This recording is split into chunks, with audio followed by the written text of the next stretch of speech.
మాయల బ్రతుకులు మనుషుల జీవితం కాదుర శాశ్వతం, ఉన్నదంతా శాశ్వతం.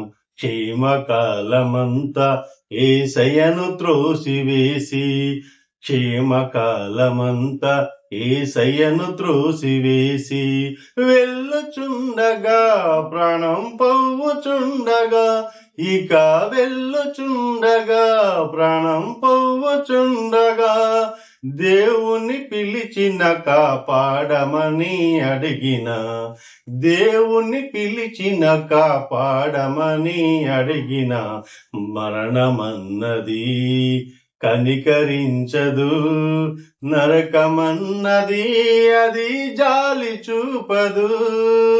రాలిపోయే పువ్వుకు ఎందుకిన్ని రంగులో, విడిచి వెళ్ళే గూడుకు ఎందుకిన్ని హంగులో. ఒక వ్యక్తి ఈ విధంగా పాడుతున్నాడు, రాలిపోయే పువ్వుకి ఎందుకిన్ని రంగులో అని. అంటే దేవుడు మనకి ఎన్నో అవకాశాలు ఇస్తాడు, కానీ మనం పోయేదాకా ఆ యొక్క దేవుని మాట మనం వినకుండా రక్షణ పొందమంటుండు ఒక భక్తుడు. ఎందుకు ఇలా అంటుండంటే దానికి ఒక కారణం ఉంది. ఏమిటి ఆ కారణం అంటే, మన ప్రాణం ఎప్పుడు పోద్దో ఎవరికి తెలియదు. అయితే ఆ ప్రాణం పోవడానికి దేనికి మొట్టమొదటిగా కారణం అంటే మనిషి అట. ఎందుకంట మనిషి కారణం అంటే, ప్రసంగి గ్రంథము 7వ అధ్యాయము 17వ వచనం, అధికంగా దుర్మార్గ పనులు చేయకము, బుద్ధిహీనంగా తిరగవద్దు, నీ కాలమునకు ముందుగా నీ వేళ చనిపోదు అని ఉన్నది. అధికమైన దుర్మార్గ పనులు చేయకూడదు, నీ ఇష్టానుసారంగా బ్రతకొద్దు, నీచ నికృష్టంగా. అప్పుడు ఏమైందంట, నీ కాలానికి ముందు నువ్వు చనిపోతావు. అంటే దేవుడిచ్చిన కాలం ఒకటి ఉన్నది, ఆ దేవుడిచ్చిన కాలం వరకు మనం భూలోకంలో జీవించాలని దేవుని ఆశ. కానీ మనుషుడు ఏం చేస్తున్నాడట, తన యొక్క చేసేటువంటి బుద్ధిహీనమైన పనులు, దుర్మార్గ పనుల వల్ల దేవుడిచ్చిన ఆయుష్కాలానికి ముందే చనిపోతుందంట. కాబట్టి దేవుడు బాధపడుతున్నాడు, నీకు ఆయుష్కాలం ఇచ్చాను, ఆయుష్కాలం బతకాలి, నువ్వు బతకాలంటే నువ్వు బుద్ధిహీనమైన పనులు చేయదు, దుర్మార్గ పనులు చేయకూడదు, ముఖ్యంగా నువ్వు చనిపోయేటువంటి పనులు నీ ద్వారా ఏవి జరగకూడదు. అందులో ఒకటి ఏందంట జరగకూడదు అనేది, నీ శరీరం ద్వారాగా జరిగే పనులు ఉంటాయి కొన్ని. అలాగే మరి కొన్ని నోటి ద్వారాగా జరిగే పనులు, అంటే నేలకు ద్వారాగా జరిగే పనులు మరి కొన్ని ఉంటాయి. ఇలా చూసుకుంటూ పోయినట్టయితే మనిషి యొక్క నేలక అది చాలా భయంకరమైనది.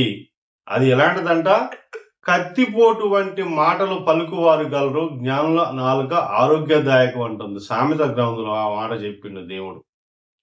ఒకడు కత్తికి పదును పెట్టినట్టు వాళ్ళు తమ నాలుకలను పదును పెట్టుదురు అంటుండు. అంటే నేలకు అంత భయంకరమైనటువంటి ప్రమాదం కలది అని చెప్పేసి దేవుడు వాక్యం సెలవిస్తుంది అన్నమాట. సో నేలక అగ్నియే, నేలక మన అవయవంలో ఉంచబడిన పాప ప్రపంచమే సర్వ శరీరంలో మాలిన్యము కలగజేయు, ఆ విధంగా ఉంటుంది. యాకోబు పత్రిక 3వ అధ్యాయం 6 నుంచి 8 వచ్చిన మనం చూసుకున్నట్టయితే, సో బుద్ధిహీనమైన పనులు మంచి చేయకూడదు, పాప క్రియలు చేయకూడదు, నేలకు చెడ్డ మాటలు పలకూడదు. ఎక్కువ శాతం మనం ఆవేశం వచ్చినప్పుడు బూతులు మాట్లాడతాం, శాపనార్థాలు పెడతాం. అలా పెట్టినప్పుడు ఎదుటి వాళ్ళకి అవి తలిగే అవకాశం ఉంటాయి. నువ్వు ఎందుకు బతున్నావు, చచ్చిపోరాదు అంటాం. నీ బ్రతుకు పాడుగాను, ఇంకెందుకు నీ బ్రతుకు భూమి మీద, నువ్వు లేకుండా బాగున్ను, ఆవేశపూరితంగా ఆ మాటలు అంటాం మనం. అప్పుడు ఆ మాటల వల్ల మనిషి యొక్క ఆయుక్షణం అయ్యే అవకాశం ఉంటుంది. ఎందుకు ఉంటుంది అంటే, నువ్వు చేసే దుర్మార్గ పనులు, దేవుడికి ఇష్టం లేని పనులు. అన్నయ్య సప్యర్ అనే వాళ్ళు ఇద్దరు భార్యాభర్తలు ఉన్నారు. దేవుడు వాళ్ళకి ఇచ్చినటువంటి సంపద, ఆ పొలము లేక భూమి అమ్ముకుంటారు. అందులో దేవుడికి ఎంతేది ఇస్తానని అనుకున్నారో, ఎంతైతే రూల్ ఉందో ఆ రూల్ ప్రకారంగా వాళ్ళు దేవుడిని తీసుకురావాలి. వాళ్ళు తీసుకురాకుండా ఆ అమ్మిన పంటలో కొంత వచ్చిన లాభాన్ని వాళ్ళు కొంత ఉంచుకొని కొంత దేవుడికి ఇస్తారు. అది చెడ్డ విషయం కాదు, మానవ దృష్టితో చూసినట్టే. కాకపోతే దేవుడు చెప్పిన ఆజ్ఞ ఏంటి, నీ యొక్క ఆదాయం అంతా నా వద్దకు తీసుకురా. ఇచ్చిన వాడిని నేనే కాబట్టి నువ్వు తీసుకొస్తే మళ్ళా నీకు ఇస్తా. కానీ దంపతులు ఏం చేశారట, అక్కడ కొంత సొమ్ముని దాచిపెట్టుకుని మరికొంత సొమ్ముని మాత్రమే తీసుకొచ్చారు. సో ఇది దేవ విరుద్ధమైన కార్యంగా దేవుడు ఎంచాడు. అక్కడికక్కడే భార్యాభర్తలు చనిపోయారు. ఈ భూలోకంలో చాలా మంది పాప కార్యాలు జరిగిస్తూ ఉంటారు. నోటి ద్వారాగా, నేలక ద్వారాగా, తన శరీరం ద్వారాగా జరిగిస్తూ ఉంటారు.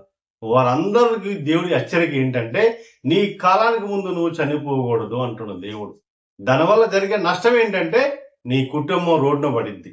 నీ కుటుంబం అన్యాయం పాలవుతుంది. ఎందుకంటే నువ్వు సంపాదించే సంపాదన, నువ్వు చేసిన వ్యాపారం, ఇంకా నువ్వు చేసినటువంటి ప్లాన్స్ మొత్తం కూడా కొంతవరకే కలిగి ఉండొచ్చేమో. అవి సక్సెస్ కాలేకపోవచ్చు.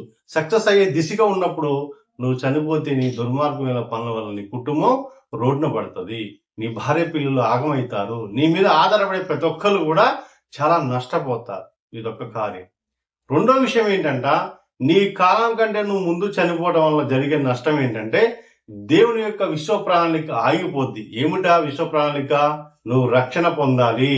దేవుడు ఈ లోకంలో నిన్ను పుట్టించాడు. మళ్ళా దేవుని వద్దకు వెళ్ళాలంటే నువ్వు రక్షణ పొందాలి. ఏమిటా రక్షణ?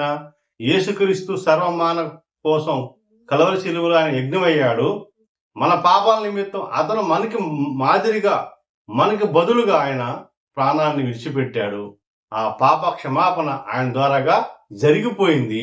ఆయన్ను అంగీకరిస్తే నీ జన్మ కర్మ పాపాలన్నీ పోయి అప్పుడు మనం స్వర్గాన్ని పోవడానికి ఈ లోకంలో అర్హులైతాము. కాబట్టికే దీపం ఉండగానే ఇల్లు చక్కబెట్టుకోవాలి. బ్రతుకు ఉండగానే కుటుంబాన్ని చక్కబెట్టుకోవాలి. మన ఆరోగ్యంగా బతకాలి, సంతోషంగా బతకాలి. మన భూలోకంలో కలకాలం జీవించాలి దేవుని యొక్క ఆశ. అలాగే ప్రాణం ఉండగానే యేసుక్రీస్తు నమ్ముకొని మన జన్మ కర్మ పాపాల నిమిత్తం మనం ఈ లోకంలో పరిశుద్ధంగా జీవిస్తే దేవుడిచ్చిన ఆయుష్కాలం తర్వాత మనం చనిపోతాము. ఆ తర్వాత స్వర్గం వెళ్తాం. ఇది దేవుని యొక్క విశ్వ ప్రణాళిక. ఈ విశ్వ ప్రణాళికలో మనం అందరం ఉన్నాం. దేవుని యొక్క ఆశ, తపన. అలా లేకుండా ఇష్టానుసారంగా జీవిస్తాను, నాకేమైతే ఏమైందిలే, ఎవరు చూస్తున్నారు స్వర్గం నరకం అని కనుక నువ్వు అనుకుంటే పప్పులో కాలేసినట్టే చాలా ఘోర ప్రమాదం జరుగుతుంది. కాబట్టి ఇవన్నీ మర్చిపోయి ఇష్టానుసారంగా బతకడం కంటే దేవుని యందు భయభక్తులు కలిగి మనం కనుక జీవించినట్లయితే ఈ లోకంలో ఆయుష్మంతులు అవుతాము. దేవుని యందు భయభక్తులు కలిగి మనం జీవించినట్లయితే ఈ లోకంలో మనం దీర్ఘాయుష్మంతులు అవుతాము. కాబట్టి మనం చాలా జాగ్రత్తగా బతకాలి. అదే విధంగా మనం చూసుకున్నట్లయితే కీర్తన గ్రంథం 140 కీర్తనలో 3వ వచనం ఇలా ఉంది. పాము నాలుక వల్లే వారు తమ నాలుకలో వాడి చేయుదురు, వారి పెదవుల కింద విషసర్పము ఉన్నది. వాళ్ళ పెదవుల కింద సర్ప విషమున్నది. సో కాబట్టి మనం మొదటి వీడియోలో చేసుకున్నాము మానవులో దాగున్న విషసర్పం అని. సో ఈ విషసర్పం ఏంటంటే నేల కింద దాగున్న విషసర్పం. అది చాలా ప్రమాదం, మనిషి ప్రాణాన్ని తీస్తుంది. ఏ విధంగా అంటే ఆయుక్షీణం చేస్తుంది అన్నట్టు. నాలిక, నోరు, మాట్లాడే మాటలు, దూషణ మాటలు, శాపనార్థాలు, అదొకటి. మనం బుద్ధిహీనంగా శరీరం ద్వారా చేసే క్రియలు కూడా దేవునికి నచ్చకుంటే నీవు కాలంకు ముందుగా చనిపోతావు. అది నీ కుటుంబానికి, ఈ సమాజానికి, మరి ముఖ్యంగా దేవుడికి చాలా నష్టం కలుగుతుంది. మరి ఎవరికి లాభం దానివల్ల అంటే ఒకే ఒక వ్యక్తి లాభం. ఆ వ్యక్తి ఎవరంటే సాతాను, అపవాది, దయ్యం అనేటువంటి పేర్లు వాడికి ఉన్నాయి. నువ్వు త్వరగా చనిపోవడానికి వాడి అనేక విధాల ప్రయత్నం చేస్తాడు. వాడి యొక్క వాడి ఉచ్చులో కనుక మనం పడితే మన కాలానికి ముందు మనం చనిపోవటానికి ఆస్కారం ఉంటుంది. అంటే ఈ లోకంలో దుర్వ్యసనాలన్నింటినీ మనం జయించగలగాలి. అది మన వల్ల కాని పని, కానీ మన వల్ల అవుతుంది. ఎలా అవుతుందంటే నజరేయుడైన యేసుక్రీస్తుని కనుక మనం ప్రార్థించినట్టయితే ఆయన సర్వలోకంలో ఉన్న ప్రతి విషయాన్ని జయించింది కాబట్టి అతను మనకి ఆ శక్తి యేసయ్య మనకి ఇస్తాడు. కాబట్టి మనం అందరం దీర్ఘాయుష్మంతులుగా జీవించుదాము, అందరం చిరంజీవులుగా జీవించుదాము. దేవుడిచ్చిన ఆయుష్కాలం పూర్తి వరకు మన కుటుంబాలని, మన జీవితాల్ని, మన ఆరోగ్యాల్ని, మన యొక్క సమాజాన్ని మనం ఒక మంచి వ్యక్తులుగా, ఉపయుక్తకరమైన వ్యక్తులుగా బతుకుదాము. దేవుని దీవెనలు పొందుకుందాము. మన కాలానికి ముందుగా మనం చనిపోకుండా బ్రతుకుదాము. అందుకు దేవుడు మనం ఆశ్రయిస్తే దేవుడు సహాయం చేస్తాడు. ఇటు వాక్యం దేవుడు మన అందరి జీవితాల్లో ఫలింపజేయను గాక. Thank you one and all.